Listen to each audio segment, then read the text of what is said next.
Are you wondering about all the changes for the SAT in 2016? Well, you're in the right place because I'm going to tell you my top 3 tips, and I'm going to give you a free download to our checklist on every single difference between what the SAT has been for the last few years versus what it's going to be in 2016. My name is Neha Gupta. I'm owner of Elite Private Tutors and the author of the 4-Year Plan, a month-to-month guide on getting into the college that's right for you. I have owned a tutoring company for over 15 years, and I've worked with over thousands of students to help them get to the college that they really want to go to. One of the most exciting things about the 2016 test is that there's not going to be any penalty for wrong answers, which means you can answer all of them and guess, and nothing hurts your score. A second big thing is the score originally has always been 2,400, at least for the last few years, and it's going back to the 1,600 mark. And the third thing to note is that the essay is actually now becoming optional, and I'll tell you a little more about that later. Another thing to note is that you can either take the test electronically or by paper. I know these sound like really minor things, but they're actually huge. And I'm going to talk to you about some meteor changes now. So, tip number 1. Although some schools may request it, the essay is now fully optional. So for all you students that hate writing, you might like to take the 2016 test. The essay before was focused on an open-ended question.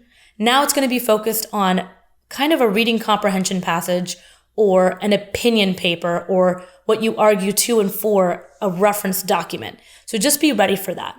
For those who opt out of taking the essay for their SAT, it's 3 hours. For those of you that choose to do the essay, it's 3 hours and 50 minutes. So make sure you have the stamina for that because it is a lot longer to do an extra hour. Finally, remember that the readers of the essay are going to be looking at your reasoning skills and your factual evidence. So be sure that you're a very good writer if you're going to choose to do the essay, because there is no preparation time ahead of time before that essay is given to you. Tip number 2, the math section is changing. The current SAT asks a lot of math about various different topics. The new math section is going to focus on algebra, problem solving, and analysis, and a few more advanced concepts. And although students have been using the calculator on almost every single problem in 2015 and before, on the 2016 test, you will only be able to use your calculator on 37 out of the 57 problems. So make sure you get that quick math up fast. And finally, there's going to be an evidence shift into real-world math. Tip number 3, the reading and writing section. For all of you guys that hate filling in the blank, guess what? Sentence completion is out on the 2016 SAT.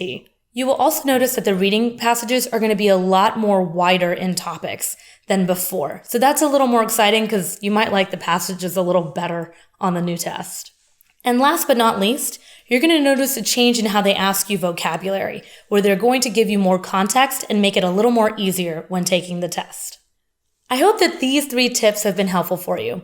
Make sure to visit www.the4yearplan.com to download my free checklist, which is actually a $19 value, but I'm going to give it to you free today. And that way you know every single change that's happening between 2016 and past tests. Don't forget to comment below and subscribe to our videos to get all the inside latest tips on how to get into college and anything related to tutoring. Thanks so much.